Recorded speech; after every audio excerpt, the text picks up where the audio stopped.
자, 오늘 말씀의 주제는 비교보다 감사하다. 그래서 오늘 이제 감사주의를 맞이해가지고 좀 오래전에 한 10년, 15년 됐나요? 김봉남 전도사님, 제가 그 예화를 소개했던 전도사님 간증을 중심으로 설교할까 합니다. 그동안 강의 설교를 굉장히 많이 했잖아요. 오늘은 좀 쉬어간다 생각하고 들으시면 더 은혜로운 말씀이 될 것 같습니다. 오리지널로 듣고 싶다면 유튜브에 김복남 전도사 이렇게 검색하면 생생하게 들을 수 있습니다. 그게 뭐 1시간, 2시간짜리 분량인데 저는 한 20여 분으로 요약하고 이제 성경적으로 이렇게 한번 풀어본다고 생각하면 됩니다. 그래서 오늘의 주제는 비교하지 말고 감사하라. 우리가 이제 감사 대신 불평하는 가장 큰 이유는 무엇일까요? 비교하기 때문에 그렇습니다. 또 비교할 때는 대부분 나보다 잘난 사람들과 비교를 합니다. 우리가 얼마나 잘나야 비교 대상은 없을까요? 비교하기 시작하면 끝이 없는 거예요. 나보다 잘난 사람, 그 사람도 그 사람보다 또 잘난 사람, 그 사람보다 잘난 사람. 그러다 보면 정말로 감사할 수 있는 사람은 이 세계에서 단 한 사람밖에 남지 않을 것 같습니다. 그러니까 정 비교하려면 나보다 못난 사람과 비교를 하십시오. 그러면 조금은 위로가 되지만 그것도 완전한 감사에 이르지는 못합니다. 그러다 보면 또 우월감에 빠질 수도 있는 것이고 비교하다 보면 습관이 됩니다. 그래서 가장 좋은 방법은 비교하지 말고 나를 향한 절대적인 하나님의 섭리와 인도하심, 또 나는 하나님을 찾는 사람이고 나 같은 사람은 하나님 앞에서 전 세계에서 나 혼자뿐이다, 이런 어떤 자존감을 가지면 되겠습니다. 하버드 대학에서 학생들 대상으로 실험을 했는데 질문이 뭐냐면 다음 둘 중에 어떤 세상에서 살고 싶습니까? 라는 것이었어요. 그러니까 첫째로 당신은 1년에 평균 5만 달러를 버는데 다른 사람들은 평균 2만 5천 달러를 버는 세상에 살겠습니까? 아니면 두 번째로 당신은 1년에 평균 10만 달러를 버는데 다른 사람들이 평균 25만 달러 버는 세상에 살겠습니까? 무슨 얘기냐면 여러분이 대한민국에 살면서 한 달에 300만 원씩 버는데 다른 사람들은 500씩 번단 말이에요. 평균 필리핀에 갔더니 100만 원밖에 못 버는데 다른 사람들은 50만 원도 못 벌어. 필리핀 원주민들은. 여러분은 어디서 살아? 결과가 어떻게 나왔을까요? 놀랍게도 대부분의 사람들이 첫 번째를 선택하는 거예요. 그러니까 나도 100만 원 벌더라도 내가 필리핀 가서 산다. 도둑이 적더라도 다른 사람들보다 많이 버는 쪽을 선택한다는 것입니다. 이게 바로 비교하기 때문에 우리가 감사하지 못하는 이유인 것이죠. 감사할 것이 너무 많은데 다른 사람보다 못하기 때문에 불평불만을 하는 것은 아닌지. 자, 서론은 그 정도로 하고 오늘 간증자를 소개하며 이렇습니다. 연세대 세브란스 병원에서 전도사로 가입하는 김봉남 전도사님, 병원 내에서 에피소드를 적절하게 풀어내는 분이에요. 거기는 암 환자, 척추 환자, 식물 인간 등 환자들이 집결하는 곳이라서 얼마나 많은 사연들이 있겠습니까? 어떻게 기억을 나십니까?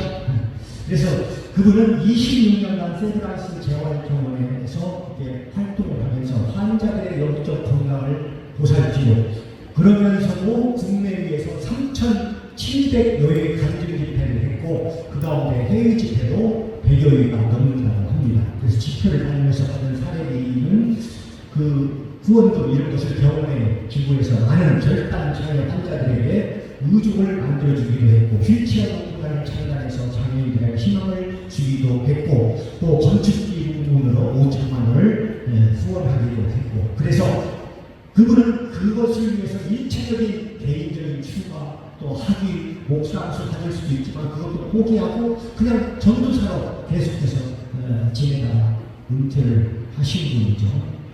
이처럼 뜨겁게 전도의 삶을 감당할 수 없는 것은 1989년에 소천한 남편 때문에 그렇습니다. 이 남편이 농협대학 교수였고 아마 일본어를 잘했던 것 같아요. 그래서 믿음이 들어갔다. 어느 날 일본 선교사로 헌신하겠다고 했습니다. 그때는 이제 김봉남 전사님이 믿음이 없을 때라 극구 만리를 했대요. 가려면 이혼하고 남편은 일본 선교를 포기를 했습니다. 그게 이제 우연일치인지 몰라도 얼마 있다가 남편이 직장암에 걸리게 되었고 3년 동안 3번의 수술 40개의 방사선치료를 하면서 고통의 시간을 겪다가 하늘나라로 불림을 받았습니다. 혹시 이 남편 안 왔네? 여러분의 남편이 선교사로 간다고 하면 절대 말리지 마세요. 차라리 그랬으면 좋겠다고? 아직 또 안 간다는 사람 또 아프리카 시민족 많은 데를 보내는 경우는 나와요? 그것도 좀 그런데 안 간다는 사람 보내지 마세요. 시민족 많은 데로 아프리카 그냥 오지고 그것도 안 됩니다. 이쪽도 가보는 거예요.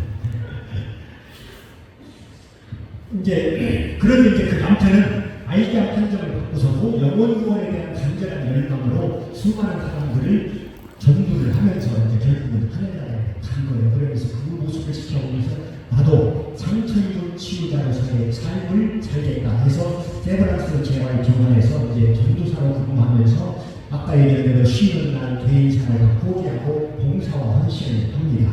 그러다가 본인도 너무 무리했는지 2010년에 뇌종양으로 2번의 수술을 받았지만 역시 보건전도를 멈추지 않았고 때가 되어서 은퇴를 했지만 병원 측에서 더 일해달라는 부탁을 받고 계속 사명을 감당하고 있는 것으로 알고 있습니다. 한편 그의 아들은 일본 선교사로 나가기를 원했던 아버지의 뜻을 이어서 일본 홋카이도 신학대학원을 졸업하고 현재 삿포로 국제교회에서 선교사로 사역하고 있습니다. 여러분 그걸 들으면서 뭐 느낀 적 없습니까? 하나님도 끈질기신 분이시다. 자, 그 병원에서 일하는 분들 중에 가장 직책이 낮은 사람들이 누굴까요? 연세대 세브란스 병원에서 청소부들입니다. 청소부 아줌마들은 병원 직원이 아니에요. 용역회사에서 보내주신 분들인데 이분들이 거기서 일하면서 하여튼 제일 핫발이잖아요. 그러니까 누구를 부러워할까요? 병원 의사 부러워하는 건 아니고 그들이 부러워하는 사람들 자기들과 비슷한 주방 아줌마들을 부러워한다고 합니다. 전도사님 병원에서 직원을 일하면 얼마나 좋을까요? 저는 가볼라면 저 영양과의 아주머니를 보면 너무 부러워요. 저 영양과에서 일할 수 있도록 취직 좀 시켜주세요. 이렇게 얘기를 한다고 합니다.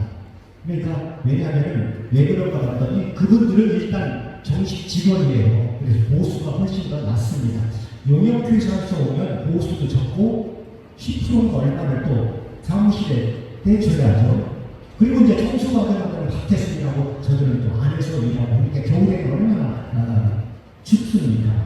그런데 정작 그들이 부러워하는 그 영양과 아줌마들은 행복할까요? 그 주방 아줌마들을 만나게 되면 그분들은 또 이렇게 얘기를 합니다.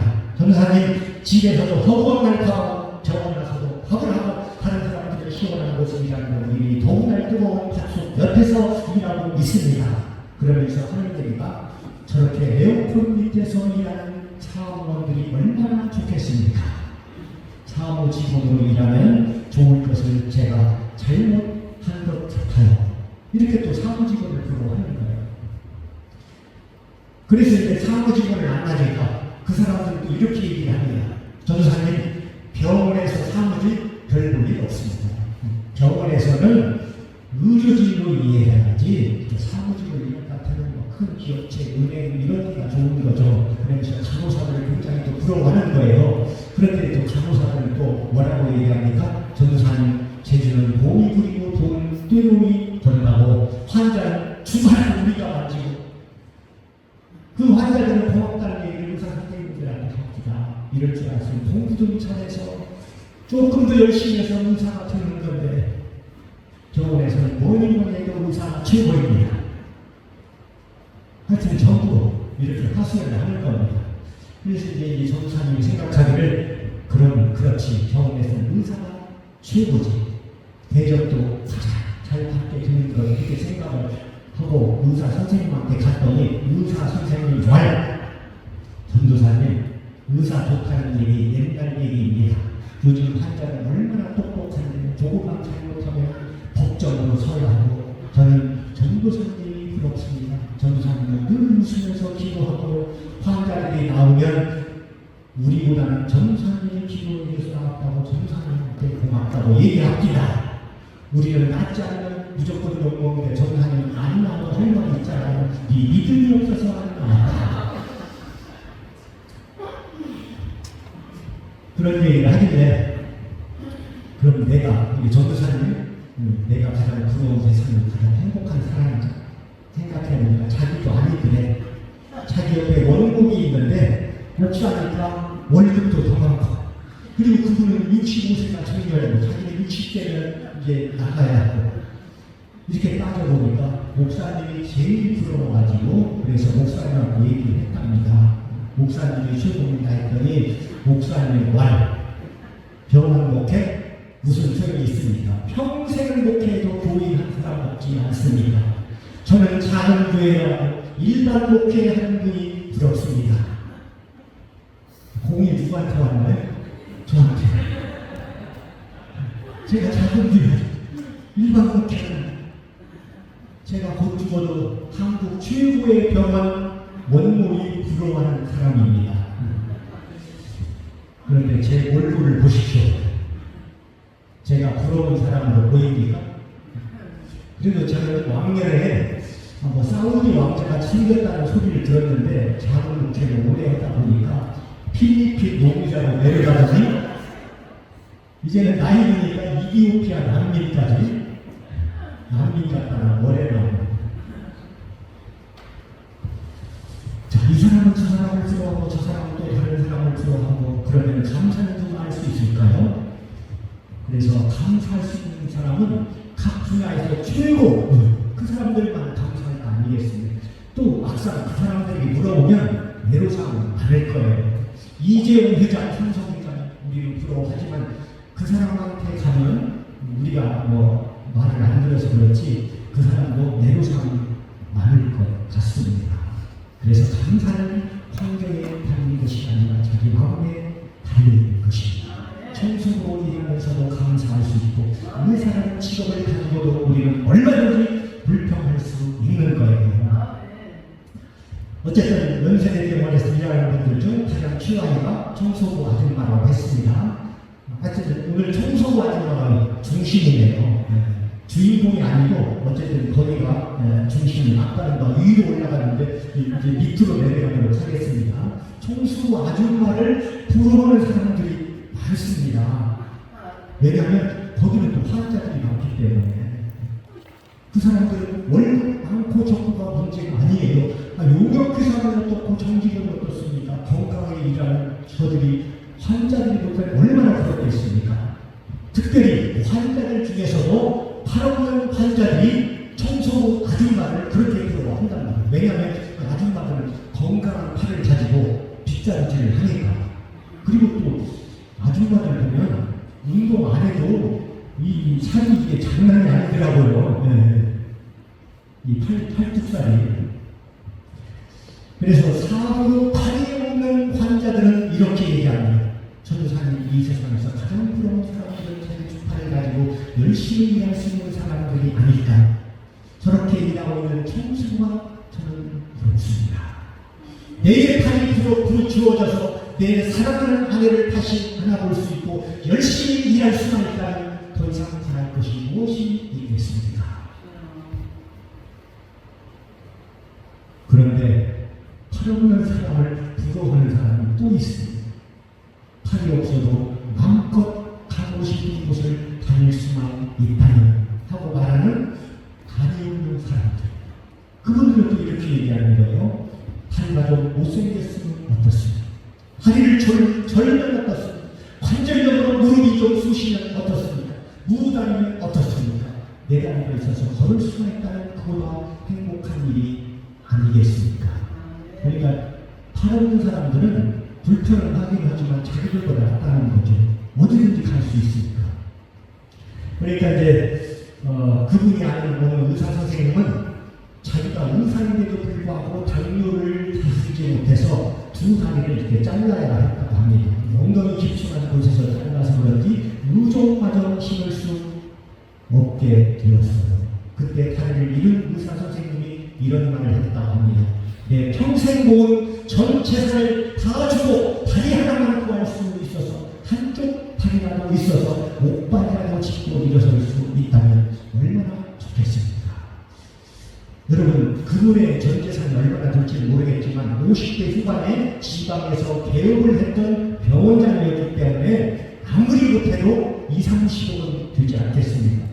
그렇다면 우리가 건강한 두 다리로 걷고 계신 분들은 지금 수십억을 지금 다리에 달고 다니는 거예요. 여러분 알고 계십니까? 다리를 절단하는 분들은 이렇게 힘들고 살고 있습니다만 그 병원에서 이런 분들은 또 나이로 환자라고 부른다고 합니다. 왜냐하면 다리가 절단된 환자를 부러워하는 또 다른 환자들이 많기 때문에 이 환자들은 어떤 환자들이냐면 하반신이 마비된 환자들, 척추손상 장애인, 이 환자들이 이렇게 얘기합니다. 저 사람들은 우리보다 낫지 않았습니까? 힘들지만 그래도 목발을 짚고 의족을 신고 다닐 수가 있고 계단을 오르내릴 수가 있지 않습니까? 우리는 아무리 좋은 곳이 아니고 휠체어를 다닐 수 없는 곳은 갈 수가 없습니다. 그래서 다리 절단된 사람들을 부러워하는 것입니다. 그런데 이제 하반신 마비 환자들의 또 다른 어려운 점은 뭐냐면 그 하반신이 마비될 때 일어서고 걸을 수가 없을 뿐만 아니라 소변과 배변 마려운 느낌도 잊어버린다고 합니다. 그래서 하루에 4번, 5번씩 아랫배를 주먹으로 때려서 그 자극으로 소변을 뽑아낸다고 해요. 저들이 손목이 시리도 아랫배를 두드리고 있는 모습은 아니면 손가락을 넣어서 배변을 긁어내는 모습, 아니면 발가락까지 동원해서 소변을 짜내는 모습을 여러분들이 한 번이라도 지켜보신다면 밥 먹을 때만 기도하지는 않을 것입니다. 그때는 변기통에 앉아서도 저절로 기도가 나와야 돼요. 주여, 은혜의 강물에 풍덩 빠지게 하시니 감사합니다. 무엇이 빠지는지는 그냥 상상에 맡기겠습니다. 자, 이렇게 하반신이 마비된 사람들 참으로 힘들게 살고 있지만 그런데 더 악한 일은 그 병원에서 하반신이 마비된 척추 손상 장애를 지켜보면서 또 부러워하는 사람들이 있다는 거예요. 전도사님, 우리 형편이 저 정도만 되면 얼마나 좋겠습니까? 이 사람들이 어떤 사람이 있냐면 사지가 마비된 경추 손상 장애인들, 하반신 마비된 저 사람들이 너무나 부럽습니다. 저 사람들은 휠체어라도 타고 다닐 수 있지 않습니다. 손이라도 움직일 수 있기 때문에 무슨 일이라도 할 수 있지 않겠습니까? 전도사님, 손가락 5개라도 움직일 수 있어서 내 몸이 가려울 때 옆사람 도움받지 않고 긁을 수만 있다면, 내 손으로 밥을 떠먹을 수만 있다면, 아니 손가락 하나라도 움직여서 컴퓨터라도 들을 수만 있다면 내가 남의 도움받지 않고 살아갈 수 있겠는데, 이게 사지 마비된 사람들의 하슬. 여기가 끝판인 줄 알았죠? 여기 얘기가 또 여기서 끝나지 않습니다. 이 사지 마비된 환자를 부러워하는 사람이 있다면 여러분 찬성을 할 수 있겠습니까? 그 사람 누구냐면 뇌를 다쳤거나 뇌를 수술받았지만 중풍으로 쓰러졌는데 의식이 돌아오지 않는 식물 인간. 그래서 음식을 씹어 삼킬 수가 없어서 배에다 호수를 끼고 시간에 맞춰 음식물이 들어가고 아무런 대답이 없이 하루 이틀이 가고 한 달이 가고 1년, 2년이 흘러가는 환자, 이 식물 인간. 이런 상태로 7년이 지난 환자를 둔 어느 보호자가 이렇게 하소연을 합니다. 사지가 마비되었지만 저런 환자를 둔 보호자는 우리보다 낫지 않습니까? 저들은 음식이 온전해서 말할 수 있지 않습니까? 입으로 음식을 씹어 삼킬 수 있지 않습니까? 대화를 나눌 수 있지 않습니까? 저들은 그래도 사람이잖아요.